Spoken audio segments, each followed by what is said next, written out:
Entrepreneurs. Little hype horn action. All right, who's counting us off this time?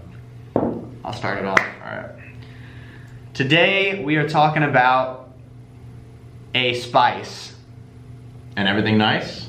A spice, particularly salt, and how to take everything that people say to you as an entrepreneur with a grain of salt, or as a grain of salt. What does that expression even mean? No, so the thing about expressions is nobody ever actually explains to you what the heck it means.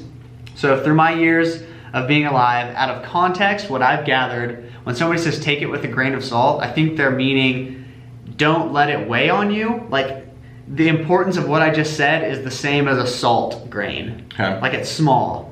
Like, take this with a grain of salt. Like, don't let it like fill, like, let your world revolve around. Like, this is the tiny piece for you to just like consider. I think. Well, I have the dictionary up. It says to regard something as exaggerated or to believe only part of something. The example in context is take a stock tip with a grain of salt. So was I right? I don't know. Again, either way, even though we don't know what the saying means, this is what we're talking about. How to take everything with a grain of salt. What we mean by that is, not everything everybody tells you is important, but it should be considered. Yeah, and we brought this up because over the past couple of years, Jordan and I have had a barrage of advice from a lot of people. Family members, church friends, professionals. Yeah, professionals. Like anyone and everyone who is around you and who's a fan of your business and what you're trying to do is gonna offer you advice. And let me promise you, as a kid that is entire family or business people and they all have very strong opinions on what I should be doing and how I should be doing it, it can get a little overwhelming sometimes. Yeah. Yeah. Like even you, most recently, we were making a big decision for the company, and I was getting a lot of advice from different people, and I think you called me out. You're like, dude, at the end of the day, this is your business. It's not their business. You're the one that has to make the ultimate decision. And it's a good reminder because it's hard to just ignore or contradict what your friends and your family are telling you to do. Yeah, you can't just, you're gonna get advice from everybody that has an opinion, and most people have opinions, but you can't just listen to everybody's advice. You can listen, but that doesn't mean you should do what they proposed, because their opinion, they're far removed from what's actually going on in your company and in your life and in the decisions that you like to make. So for somebody that's outside of a company, it's really easy for them to say, yeah, you should buy another van because it's gonna double the amount of work that you can do in a day. You can hire another person. It's gonna look better whenever you're trying to sell. But what they're not considering is they're not taking any risk by buying another van. We are. Mm-hmm. We're taking on risk. So we're gonna consider what they say, but you can't always do what other people recommend to you because it's easy for them to say things when you're the one that actually has to do it. True. But on the other side of that, I think it is fair to say that people that have already been through it and maybe have already sold their business have such a different perspective on what we're going through and what we think is scary or what we think is important. And so I think that's the challenging part is, you know, that the people giving you advice are more than 2 times as old as you and have more than 3 times the experience. Yeah. And it's tough to, I mean, you can't really completely ignore them. No, can you? No, you can't, and you shouldn't. They have a lot of advice to give you, and whenever we're 50 years old and we're giving people that are starting a business advice, we're gonna have a ton of it, and we're gonna have a completely different perspective, and probably forget what they're going through because we'll already have been, 20, 30 years experience. Yeah. But what seems like a lot of debt to us now is gonna seem like nothing. Yeah, another van in 10, 30 years is gonna be like obvious. You should obviously do that, but all this to say, you should be considering and listening to all types of advice, but at the end of the day, you can't always do what people are telling you to do. You have to do what is best in your mind, what you think is best for your company. Yeah. So last time we were chatting, we were talking about business ideas and how when you're doing problem discovery and you're asking people about the problem they're experiencing and empathizing with them, you go further than just saying, is this a problem? Do you also hate going to the public restrooms or porta potties? You go further into it and ask specific questions about why. And I think that same train of thought applies to taking advice. You want to understand why people are giving you the advice they're giving you, not just what is the advice. Yeah. You know? That's a good point. Because I think that's... Because if somebody is giving you, okay, let's say you have a business owner that is in business with you that only owns 5%. Yeah. And your company is valued at $1 million. Okay. But that person that owns 5% has another job that they love, they're not involved in the company, and then the two of you are sweat equity. You work the job every day and you love it. You love what you're doing. And so you don't want to sell because you like doing what you're doing. The person with the 5% that doesn't work in this just wants to sell because they want that 5%, right, value. So, I mean, you can listen to advice people, but everybody offers a different perspective and you need to know where they're coming from in order to like interpret why they're saying what they're saying. Yeah. I also think most people have the same incentives, but everyone has different priorities. Mm-hmm. So everyone wants to like make money, put food on the table, have fulfilling work, but everyone seems to have different priorities. Like what your example, like you were talking about. Yeah. The guy that isn't making money off the business and only has like passive equity wants to get money off the table. Yeah.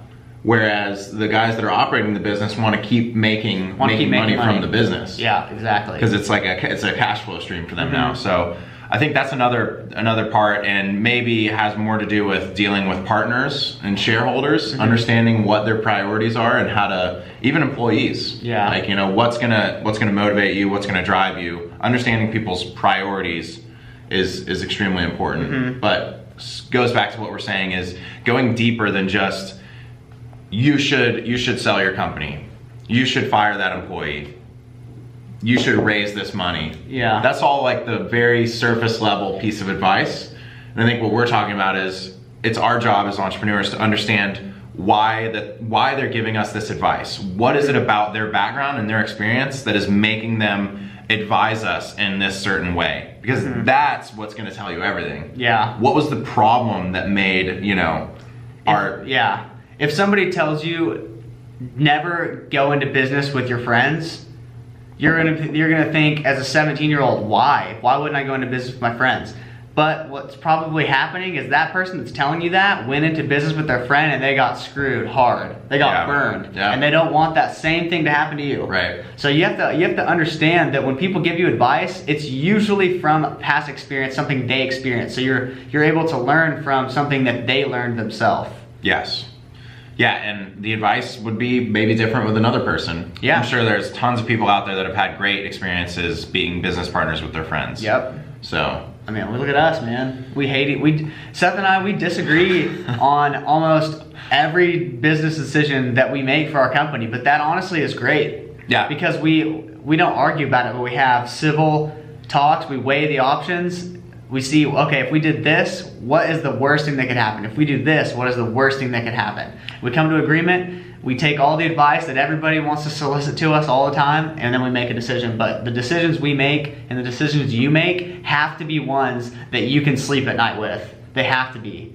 Because if you're a puppet to somebody else's advice, then you're not a business owner. right.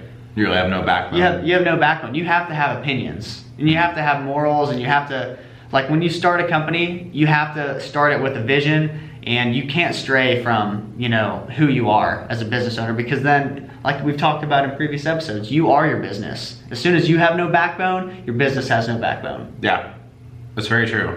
Who is it that when we're making a tough decision, who do you go to in your life to get second opinions or different ways to think about things? Well, my wife, for sure. My dad, my mentors, which Seth's dad is actually one of my mentors. I go to him for a lot. He's a great business mind and creative guy. Shout out to Mark. Shout out to Mark. And I would say probably those three people. Okay. Yeah. Yeah, and have you had advice from any of them that you really had to take with a grain of salt? Like they were bringing a perspective and such a strong opinion, but you just didn't think that they were truly understanding the situation? Yeah, I realized that with everybody. And the reason why I asked those 3 people is I asked my dad because he's always honest with me. He always has been. And he is not a businessman. Okay. So he's a family man. He will always give me advice that's best for me in the sense that it's gonna make me happy. Mm-hmm. I ask my wife for advice because she's all about like our relationship and what's best for our family. Okay. She's gonna say, you don't need to be working this much, or she keeps me grounded from like just working all the time. Yeah. And I ask Mark because he knows how to grow several businesses. He knows what the cutthroat ways to get things done. Yeah. He's willing to be the bad cop in a lot of ways that I am still learning how to do. Yeah. So like when I get advice from all 3 of those different perspectives, it allows me to have like insight that I wouldn't have had on my own. So it sounds like they all offer a very different point of view and different type of advice. Yeah. Did you purposely kind of coordinate that, or did that just kind of happen? It happened organically. And their advice is all across all 3 of them is always different. Yeah. It's always different. My dad's philosophy is work hard. Work hard, good things will come. Okay. And like it's just that simple. As long as you're working hard, good things are gonna come your way. My wife doesn't want me to get lost in my work, doesn't want me to be unhappy because I'm working too much. Yeah.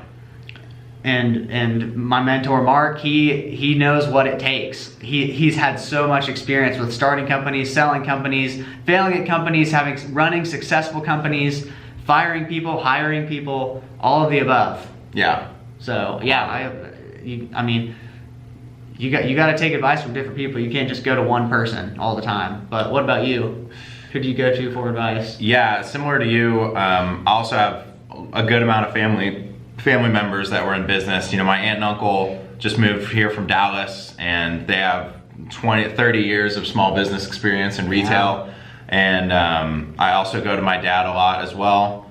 And I also have just some people that I've just happened to meet over the course of my short career that I lean on for advice as well. And they aren't even, not really relatives, just people that I've met. Sometimes. Yeah, you get advice from a lot of people. I get advice from a lot of people, and the reason we're talking about this is because recently Jordan and I we had to make a very big decision and cross a big bridge in Periwinkle, and it was like a 3-week planning process on how to implement the decision that we made because it was such a delicate move. It was a delicate move, and it's like the first move that we were going to make that was going to create adversity for ourselves. Everything's been easy up until now, and now with this decision that we knew we had to make, we wanted to go out and get everybody else's advice and then plan on how we're going to execute it. Yeah, and so I always feel like I have to explain my point and like defend myself. I almost feel like sometimes I'm on the stand, like the witness stand, when I'm trying to talk about our problems and get advice. Yeah.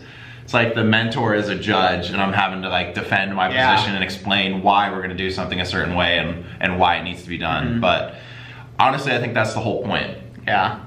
Right? That's the whole point. No advice is bad advice. It's only bad if you listen to it, Yeah. You got to take, how often do you say we listen to advice that we're given from our mentors, professionals? We meet with professionals all the time that have successful companies. But we don't always listen to their advice. No, I'm getting advice every single day. It feels like, Do you think that the generation gap between some of the people we meet with is relevant to consider? I do. Like if you're meeting with a lawyer that's talking to you about licensing, and they're 70 years old, 60 years old, yes, telling you how to run your business. Yep. Because when they were in our shoes, they were in a completely different place as far as the economy, the United States, all that stuff. It was so different than kind of I don't know, we've had a pretty cushy, easy upbringing as far as like the time of life we've grown up. So yeah, you gotta take it with a grain of salt. You gotta take it with a grain of salt. All advice is good advice, but don't just listen. If you have one person, 1 or 3 mentors in your life, don't always go with one of the 3 advices. Yeah. Is that a word? I don't know. If you get three recommendations from people of what to do with your company, you don't have, those aren't your only 3 options. Yeah. Those are just things to consider. There's always another option for you to do. And that's most of the time what we do, because we're all, being an entrepreneur is all about being different, doing things different than other people. If you only have 2 options, that's not true. You have a third option that nobody else has thought of and that nobody else is doing. Yeah, so you're saying mentor A gives you option 1, mentor B gives you option 2. You should go back and ask yourself, is there an option 3? Yeah. It doesn't have to just be the advice you've been given from your mentors. There's always an alternate door. There's always a different way to do things. And that's a big part of who you and I are as entrepreneurs. We're always asking ourselves, how can we do this differently? What are we not thinking of? Let's think outside the box. Let's not do this because that's what everyone does. Yeah, don't do what everybody else does. You're gonna have a boring business if you do what everybody else does. Very true. But, well, in summary, the message is clear, people. Take everything with a grain of salt, because at the end of the day, you are the one that's gonna have to live with your decision. It is on you. Yeah. Your business is either gonna succeed or fail. You're gonna be the one losing sleep at night. You know? Yeah, you know when you're in college and your friends are all telling you guys gotta buy this stock, it's projected to go up. And then you buy $10,000 worth of that stock, and then in 5 months it plummets and you lose $10,000. Guess what? That friend that gave you advice probably didn't even invest, and you're the one, the idiot that invested on his advice and lost $10,000. That's why you have to take advice with a grain of salt. All advice. Even from the most respectable person in your life, take their advice with a grain of salt. Yeah. Listen well, make the decision on your own. Make your own decision, be your own man or woman. That's what we're here for. Yep. That's what you gotta do. It's easy. Alrighty. Peace out, y'all. See you guys next time.